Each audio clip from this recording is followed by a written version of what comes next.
여러분 안녕하세요. 상담가 장재열입니다.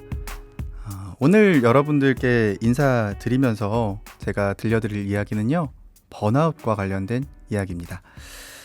청년 번아웃에 대하여라고 주제를 좀 정해봤는데요. 여러분들께서는 번아웃이라는 단어를 들으셨을 때 어떤 이미지가 먼저 떠오르시나요? 뭐 집에 누워만 있고 싶은 감정, 또는 뭐 탈진, 뭐 어떤 분들은 하얗게 불태웠다, 뭐 피곤하다, 오래되면 우울증으로 가는 것 같다, 여러 가지 이야기들을 하는데요. 요즘 이 번아웃에 대한 관심과 번아웃이라는 단어에 대해서는 많은 분들이 알고 계시지만, 실제로 이 번아웃의 이 내용, 그 면면을 아는 분들은 많지 않은 것 같아요. 그래서 오늘 이 시간 약 15분 동안 저와 함께 번아웃의 세계로 함께 떠나보시면 좋겠습니다. 소개를 간단히 다시 드릴게요. 저는 올해로 10년째 NGO 단체인 청춘상담소 좀 놀아본 언니들의 대표로 상담을 해오고 있습니다. 저희 단체는 간단히 소개를 드리면 20대와 30대, 지금의 MZ세대들을 대상으로 하는 상담 비영단체예요. 그래서 20대와 30대 청년들이라면 누구나 본인이 가진 진로, 뭐 취업, 뭐 연애, 관계, 다양한 고민들을 저희에게 온라인으로 글을 남겨주면 저희 자원활동가들이 7일 이내로 답장을 써주는 그런 어떤 청년들의 비밀 펜팔 친구 같은 일을 하고 있는 상담 봉사자들의 모임입니다. 저희가 이 활동을 하면서 10여 년 정도 흐르는 그 과정 속에서 청년들이 겪고 있는 문제나 감정들이 조금씩 시대에 따라 달라진다는 것들을 느낄 수가 있었어요. 이전에 코로나 이전 시기에는 청년들이 불안이라는 감정을 참 많이 느꼈었거든요. 근데 코로나라는 이 큰 정말 팬데믹이 지나고 나서는 무기력, 무력감, 그리고 번아웃을 호소하는 청년들이 참 많아졌습니다. 아마 청취자 여러분들께서 청년 세대이신 분들이라면 이 말만 들어도 나도 그렇지, 내 주변도 그렇지 공감하실 수도 있겠고요. 조금 다른 세대의 청취자 여러분들이라면 이런 질문 하시는 분들도 참 많으세요. 한참 젊을 때 에너지나 체력이나 다 좋을 때인데 젊은 친구들이 번아웃, 나는 잘 이해 안 된다, 이런 말씀 하시는 분들도 참 많으신데요. 오늘 바로 이 지점, 어떻게 제일 건강하고 활기차야 될 젊은이들이 번아웃을 느끼는 걸까? 번아웃이라는 게 뭐길래? 에 대해서 함께 좀 살펴볼까 합니다. 우리가 번아웃이라고 하면 앞서도 말씀드렸지만 방바닥에 누워있는 거, 뭐 지쳐서 아무것도 못하는 거, 이런 이미지들을 많이 갖고 계세요. 그래서 제가 상담을 할 때도요, 이런 사례들 많이 봅니다. 어떤 분이 저를 찾아오세요. 그러면 제가 번아웃이 온 것 같아가지고 제 나름대로 최선의 노력들을 다 했는데 아무래도 회복이 안 되는 것 같아요. 제가 너무 예민한 건지 다른 사람들에 비해서 번아웃에서 잘 못 벗어나는 것 같아요. 이런 얘기들 많이 하세요. 그러면 제가 번아웃 회복을 위해서 뭘 하셨는데요? 이렇게 물어봐요. 그러면 10중 8구 대부분은 뭐 제주도를 좀 가서 좀 큰맘 먹고 휴가 내고 한 일주일 정도 푹 쉬었다, 또는 뭐 좋아하는 사람들 만나서 이야기도 많이 나눴다, 뭐 또는 산책, 뭐 휴양지, 여러 가지 휴식과 관련된 이야기들을 많이 하십니다. 여러분들 근데 이 사연자분이 충분히 쉬고 휴양지도 막 다녀오시고, 사실 그게 우리 바쁜 현대인들한테는 시간적으로나 금전적으로나 큰맘 먹고 하는 거잖아요. 그렇게 쉬고 나서도 번아웃이 떨쳐지지 않는 이유가 뭔지 아시겠나요? 제가 이건 여러분들께 약간 퀴즈를 드리는 건데요. 아마 뭐 여러분들께서 나름의 추측들을 하실 겁니다.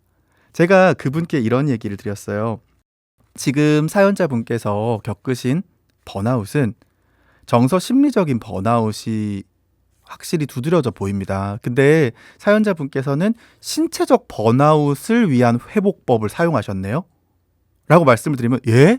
번아웃이 뭐 종류가 많아요? 이렇게 물어보세요.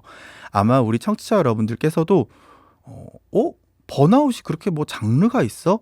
오늘 처음 들으신 분들도 많으실 겁니다. 오늘 제가 말씀드리고 싶은 핵심이 여기에 있습니다. 번아웃이라는 게요, 사실 한마디로 정의하면 지속적인 스트레스 상태가 누적되어서 고갈된 상태를 말합니다. 근데 지속적인 스트레스 상태라는 거요. 생각해보면 우리가 스트레스 다양한 곳에서 다양한 장르로 받고 있지 않나요? 예를 들면 이런 겁니다. 두 명의 직장인이 저에게 번아웃인 것 같아요 라고 찾아왔다고 가정해 볼까요? 한 명은 회사가 너무너무 바빠서 일주일에 6일씩 출근을 하고 7일씩 출근을 해요. 그리고 한 번 회사에 가면 밤 11시까지 야근을 합니다. 막 월, 화, 수, 목, 금, 토 퇴근 11시 이렇게 야근과 주말 출근이 계속 누적된 직장인이 저 번아웃인 것 같아요 라고 할 때 이 번아웃과 또 다른 직장인이 저를 찾아와요. 저 번아웃인 것 같아요. 뭐가 힘드세요? 제가 직장에서 왕따를 당하고 있는 것 같아요. 동료들이 저 빼고 밥을 먹으러 간 지가 6개월째 됐습니다. 이 두 개는 똑같이 번아웃이라고 부르는 거지만 완전히 다른 장르의 번아웃입니다. 전자는 신체 물리적인 피로감에서부터 시작되는 번아웃이고요. 후자는 관계와 정신적 스트레스에서부터 비롯된 번아웃입니다. 생각해보면 몸이 너무너무 힘들 때 생각이고 감정이고 뭐고 다 귀찮아질 때 있으시죠. 이렇게 몸이 피곤해서 마음까지 지치는 경우들이 있고요. 반대로 마음이 너무 힘들고 괴로워서 몸도 움직여지지 않을 때가 있습니다. 시작점이 다르죠. 그래서 우리가 이 신체적 번아웃과 정신적 번아웃 이 두 가지를 구분하는 것만으로도 우리의 지침이 어디서 왔는지를 좀 살펴볼 수 있는데요. 근데 제가 핵심적으로 말씀드리고 싶은 세 번째 원인은 따로 있습니다. 이 신체적, 정신적 번아웃 말고요. 자기학대적 번아웃. 현대사회에 이 취준생, 청년들, 직장인, 나아가서는 세대 불문하고 가장 많은 유형이기도 해요. 앞서 제가 사례로 말씀드린 17일째 막 주 6일 근무하고 11시에 퇴근하는 그 신체적 번아웃을 겪는 사람을 보면 그건 환경에서부터 비롯된 겁니다. 직장의 환경. 그죠? 그리고 왕따를 당해서 번아웃이 오신 분도요.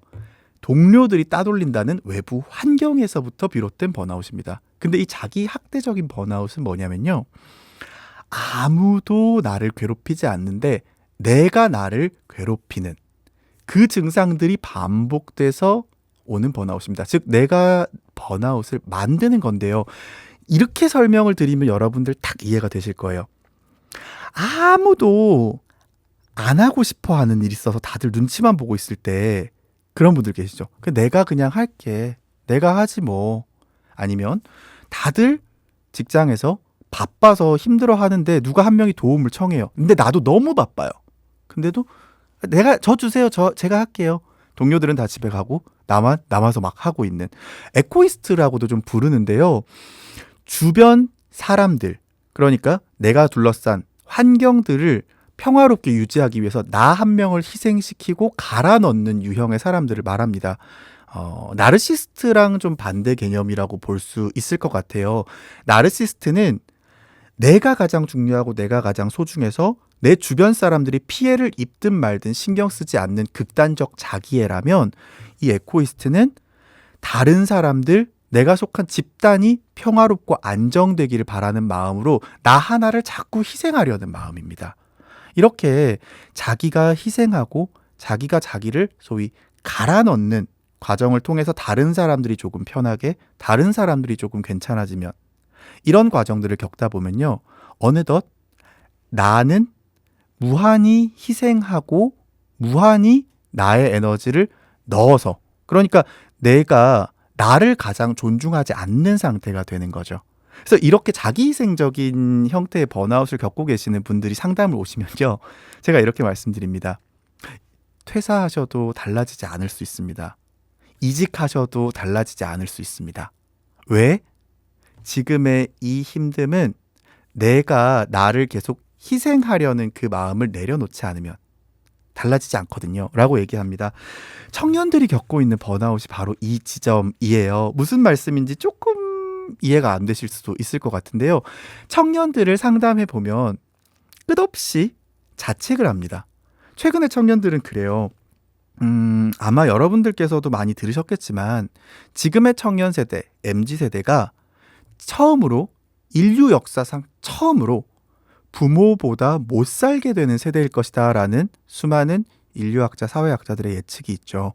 경제적으로도 여러 가지 사회 구조적으로도 우리가 겪고 있는 이 풍요들이 다음 세대에게 그대로 물려지지 않을 수 있다라는 미래 예측이 많은데요. 그걸 반증이라도 하듯이 정말 수많은 취업문들이 바늘구멍을 넘어서 정말 현미경으로도 볼 수 없을 만큼 구멍이 작아지고 있습니다. 이제는 정규직으로 사회생활을 처음 시작하는 청년이 너무나 희소한 존재가 될 정도로 수많은 비정규직과 수많은 파견직으로 사회생활을 하는 청년들이 늘어나고 있는데요. 이것은 분명히 우리가 사회 구조적인 변화 그리고 뭔가 경제적인 변화에 의한 현상들입니다. 그런데도 문제는 청년들을 만나보면 누군가 한 명은 100명에 한 명은 100명에 2명은 그래도 정규직이 되는데 그게 못 되는 이유는 내가 못나서인 것 같아요. 누군가는 저 레이스를 통과하는데 나는 못하잖아요. 라고 얘기하면서 끝없이 자기를 자책하고 학대합니다. 바로 이 지점입니다. 가장 젊고 빛나고 튼튼해야 할 청년들이 지금 지쳐있는 이유는 우리 사회에 갖고 있는 많은 문제들이나 부조리들을 우리 사회가 점점 더 살기 어려워졌네 라고 바깥으로 시선을 돌리기보다는 내가 못나서 내가 충분히 준비하지 않아서 이 문턱을 통과하지 못하는 걸까? 자책의 심리로 자기 안으로 화살을 돌리고 있기 때문이에요. 그래서 제가 이런 얘기를 가끔 청년들을 만나면 합니다.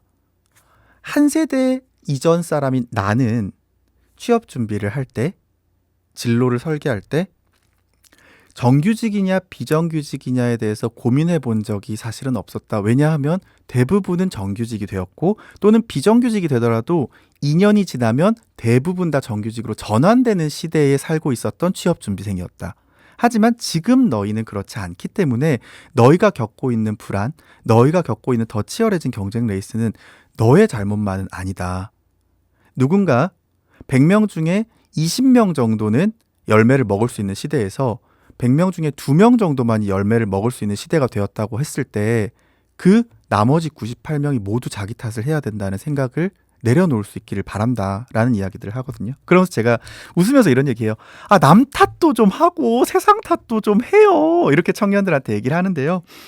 우리 청년들, 여러분들 주변에도 번아웃을 겪고 있는 청년들이 있다면 한 번쯤은 그 청년을 바라봐 주셨으면 좋겠어요.